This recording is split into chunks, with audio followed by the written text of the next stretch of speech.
Well, first, I'm very sorry I can't be with you in Kansas City today. I want to thank Myra Christopher and Richard Payne for asking me to be with you at least virtually and share some of a story that, quite honestly, I never really expected I'd be telling, but hopefully will be relevant to you and others that you're caring for.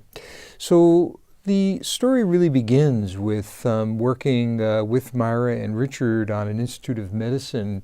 study on pain in America. This was a study that was really a product of the Affordable Care Act that engaged 19 individuals from very different disciplines appointed by the Institute director, Harvey Feinberg, to really look at the issue of pain as it's unfolding in the United States. We began our work with our own personal perspectives and experiences, and mine really was that of a pediatric oncologist who's cared for many children over the years who've suffered through pain, and then on a more personal note, as the spouse of an individual who suffered from chronic pain for more than 2.5 decades. So I was able to witness directly and indirectly some of the consequences of pain on individuals and communities. And of course, as part of our work with the Institute of Medicine, we learned what an enormous problem chronic pain is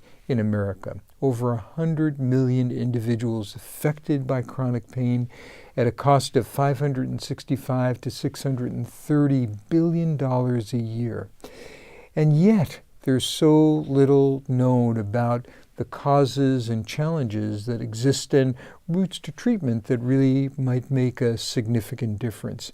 And so we began our work and our report by recognizing that chronic pain in some ways is a moral imperative. Addressing it is a moral imperative, and that in some ways it's also a disease in its own right, and that it really requires bringing together different disciplines and communities to really better understand and define routes of treatment and prevention. And our committee, at the end of the day, came up with 16 recommendations that were presented to the Congress and the Institute of Medicine that we hoped would change the ledger of addressing this enormous public health problem. And I must say, I learned a tremendous amount as a participant in this committee about the inner workings of the problems and the challenges, and was witness to over 2,000 testimonials given from individuals around our nation suffering from chronic pain. And if I'm honest about it, I would say that in some of those situations, I wondered about how anyone could possibly suffer to the degree that some of these extraordinary people were describing to us. And then I got a whole different appreciation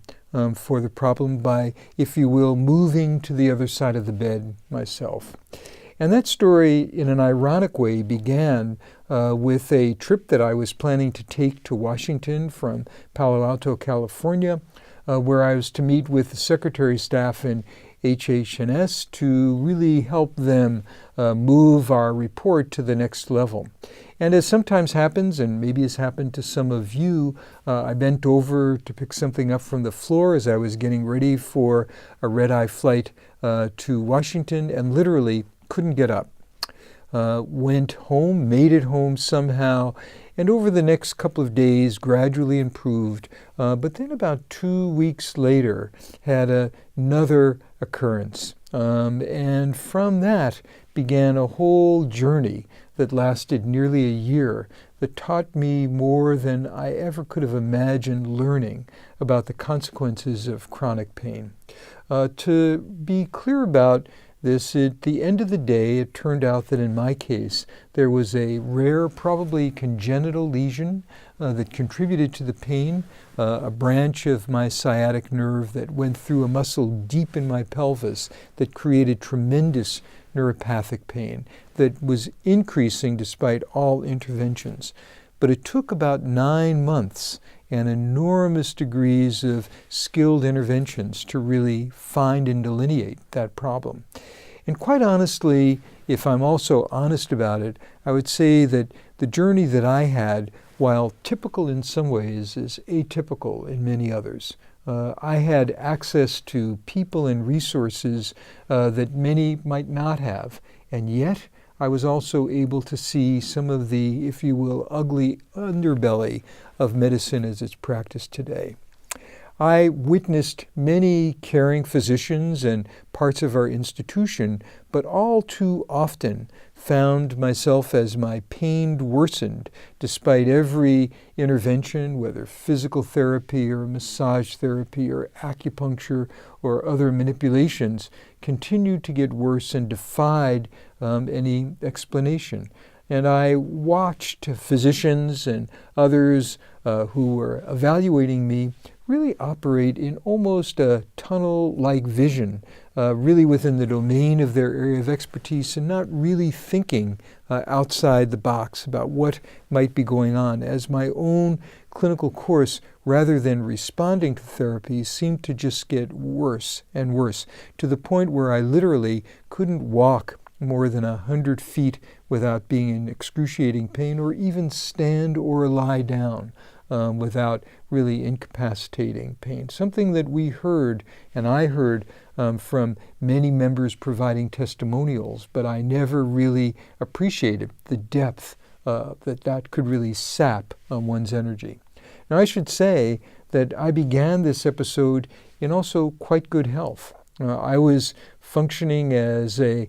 dean of a medical school at Stanford in a high-profile, high-position role, and have always been a person of tremendous energy and was in pretty good physical shape. I was actually running for decades of time, some 50 to 70 miles a week,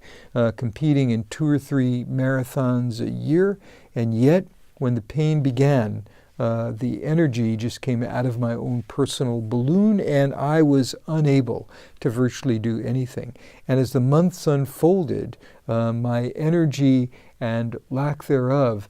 began to move from a lack of spirit and engagement to what became really signs of clinical depression. I must say, in addition, that as I went through specialist after specialist, test after test, I actually had 4 MR scans that failed to reveal the site of involvement, that the physicians that I was involved with also began to, in some ways, raise questions which I anticipated about whether or not part of this was in my own mind as compared to something that I was experiencing organically, because after all, there was no clear physical stigmata of the pain, the origin of the pain, something that, again, so many people experience.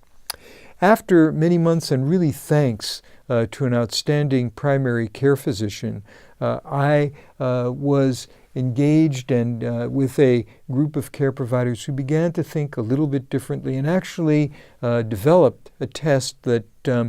helped to elucidate the site of my pain. It was a sophisticated MR scan that imaged the course of my nerve from its origin all the way through the muscles deep in my pelvis. And that enlightenment of the sciatic nerve really helped to define the course of action, which eventually led to rather major surgery. But the good news was that when 1/3 of the muscle, the so-called piriformis muscle, was removed, that the pain was gone almost immediately, even though there was profound postoperative pain that lasts through, in some ways, this very day. The neuropathic component was gone, and that was a tremendous relief. But as I look back on that journey, to me there are lots of lessons that are important, and a few of which I'd like to share with you in sum.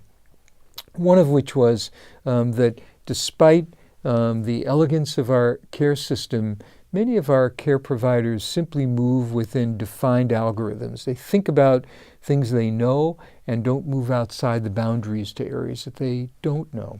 And when they don't know, they can become judgmental. as in my case, beginning to think as well that this was perhaps something that I was, if you will, manufacturing or in my mind. And there was no question in my mind that it was also very much in my mind, because I knew that I was beginning to experience clinical depression as well, something that I went to my own physician with and asked for help and guidance with. It was also a revelation of the fact that many of our diagnostic tests are limited. And while I was very fortunate to ultimately have one that was revelatory, I also recognize that I was an exception in many different ways, and that there are many, likely thousands, tens of thousands, and maybe millions of individuals who go undiagnosed and therefore untreated because the sophistication of the tests or the availability or access to them is in some ways limited. I recognized as well that having a primary care provider who stays with you in the thick and thin is enormously important as part of the process, and that in some ways being careful about the judgments that ensue really becomes enormously valuable as well. Now, I know that when we conducted our report on pain, that one of the things we stayed away from was the rather controversial issue about opioids. We recognize that this is a topic in its own right, but I hear too, I had my own personal engagement. As a physician, I've always eschewed taking drugs, something that many physicians